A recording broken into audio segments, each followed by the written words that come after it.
بسم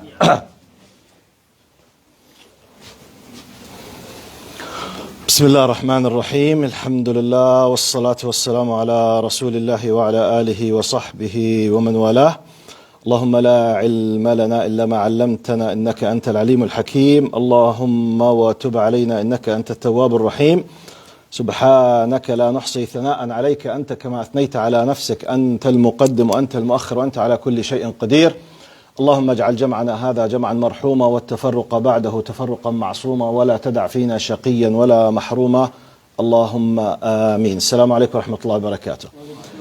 In the name of Allah subhanahu wa ta'ala, the most compassionate, the most merciful, all praise and thanks are due to Him, and peace and blessings be upon His beloved Prophet Muhammad sallallahu alayhi wasallam.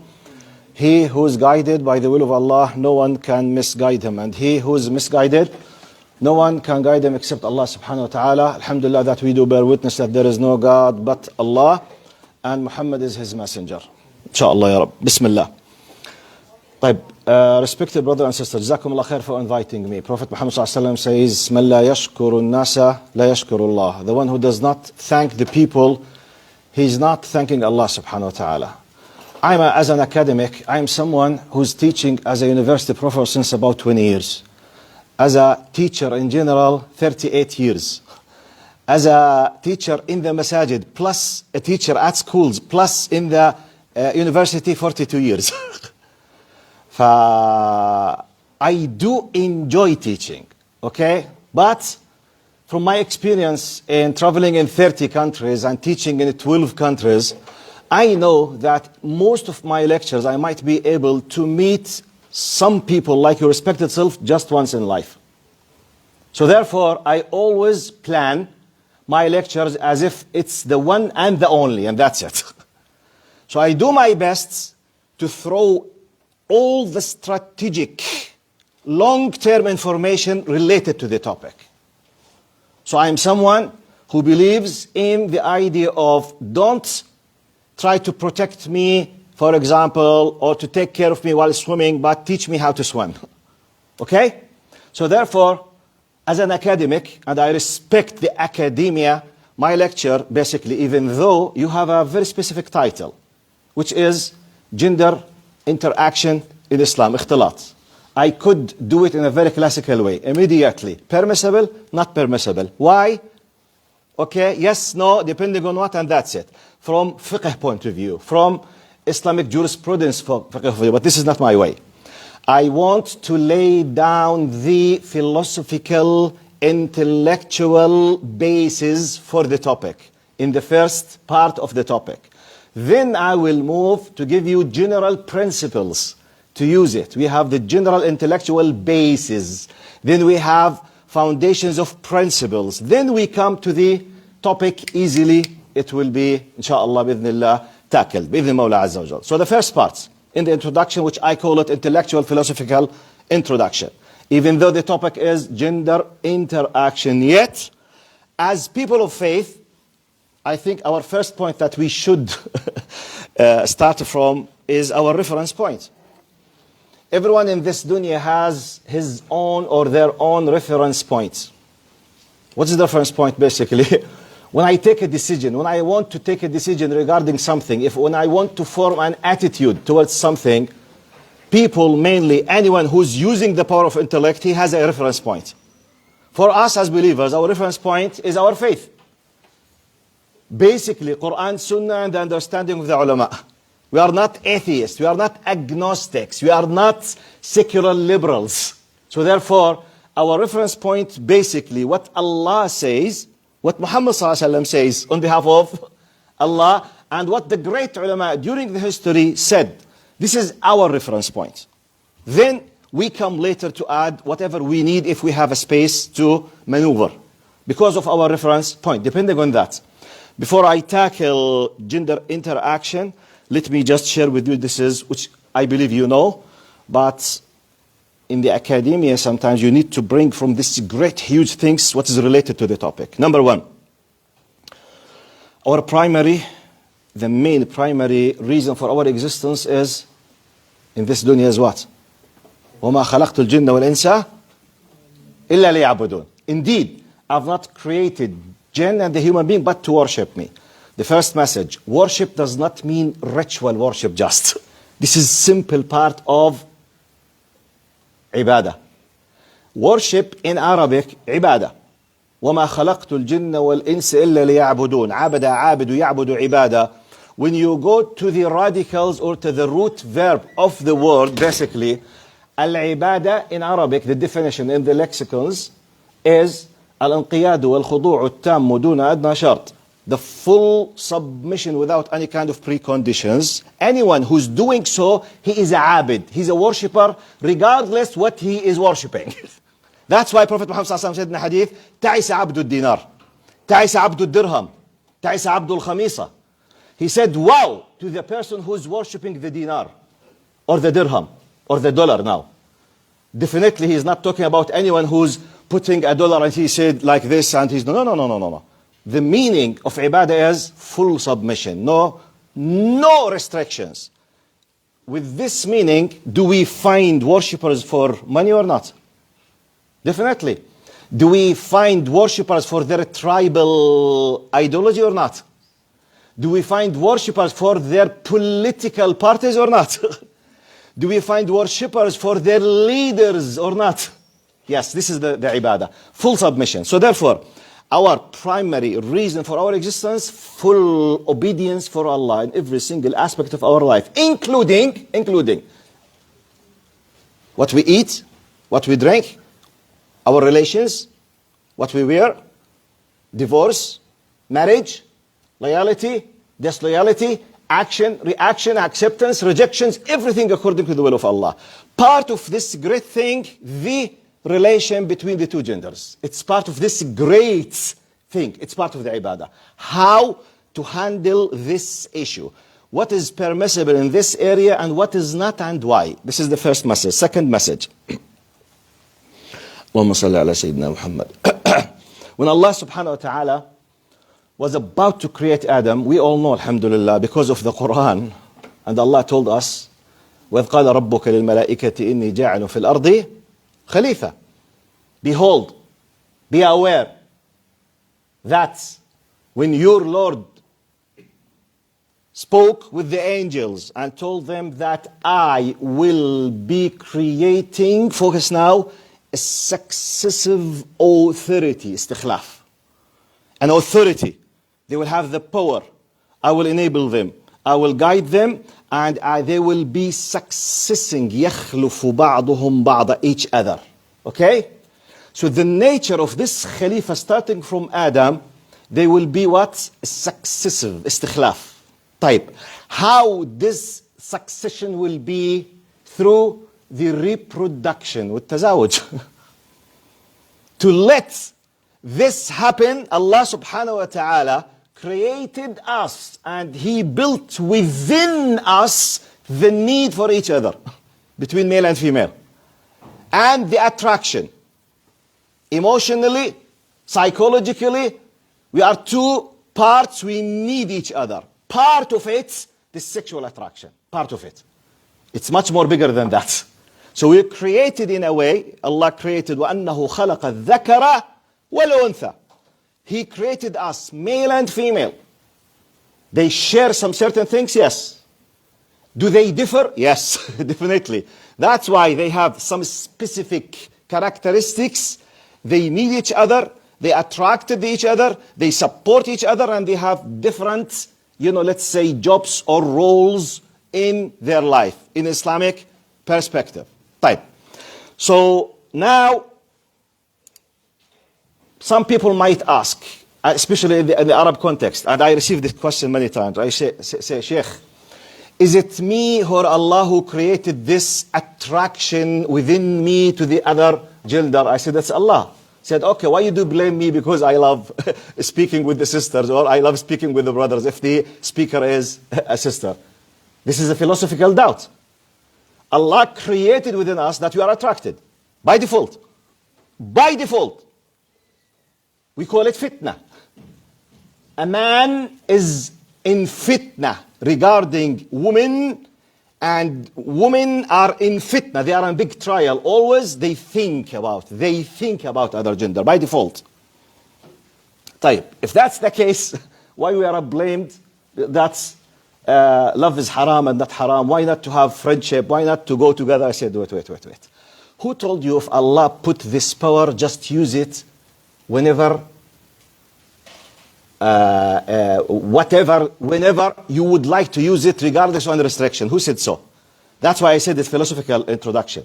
Now, for example, Allah created within us some certain faculties and needs and powers for certain rules to be achieved, such as, are we created in a way that we need food or not? Is food by nature a very strong desire or not? Can we live without food? Type. Do we eat anything at any time, anywhere? But food is highly needed. Why not to eat anything, anywhere, from any person? Why? Why not? Are you with me what I'm saying? There's a high need for food, but we don't eat anything. I'm speaking from logical, human point of view, not from Islamic now. All humans, they don't eat anything. They look to the clean food. They do their best to have healthy food if they have let's say, the power to do it.